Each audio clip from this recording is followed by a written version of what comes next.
শেষমেশ স্কেটিং জুতোটাকে কেটে ফেলতে হচ্ছে। তো এখন এই স্কেটিংটা কিন্তু পুরো বরবাদ হয়ে গেল, চলবেই না আর। সমস্যা কোথায় দেখো, এইখানে দেখতে পাবে তোমরা এই যে বেল্টের যে লকটা লাগে, এই লকটার এই যে দেখতে পাচ্ছ নাট, এই নাট কিন্তু আমার এই স্কেটিংটার দুটো নাটই হারিয়ে গেছে, আর হারিয়ে গিয়ে কিন্তু এটা খুলে এসছে।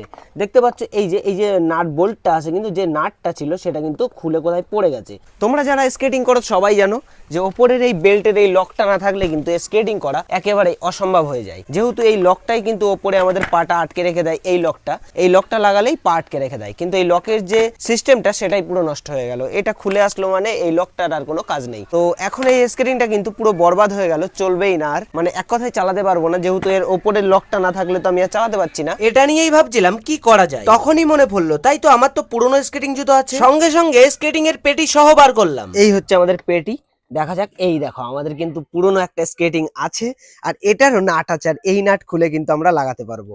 তো চলো এই নাটগুলো খুলে লাগিয়ে দেবো, অবশ্যই যদি খোলা যায়, আর না খোলা গেলে তো কিছু করার নেই। এটা একটা ফ্রেম আছে, এই ফ্রেমেও কিন্তু নাট আছে। চলো দেখা যাক এই নাটগুলো খুলতে পারি কি। আর একটু লেট না করে জং ধরা নাটের উপরে দিয়ে দিলাম নারকেল তেল।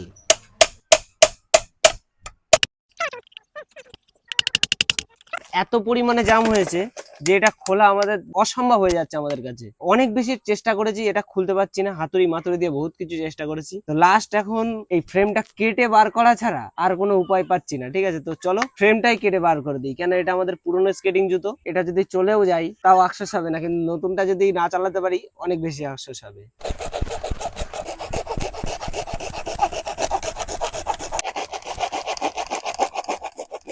অনেক কষ্টে মষ্টে নাটের ওই জায়গাটা কোন রকম ভাবে কেটে ফেলেছি।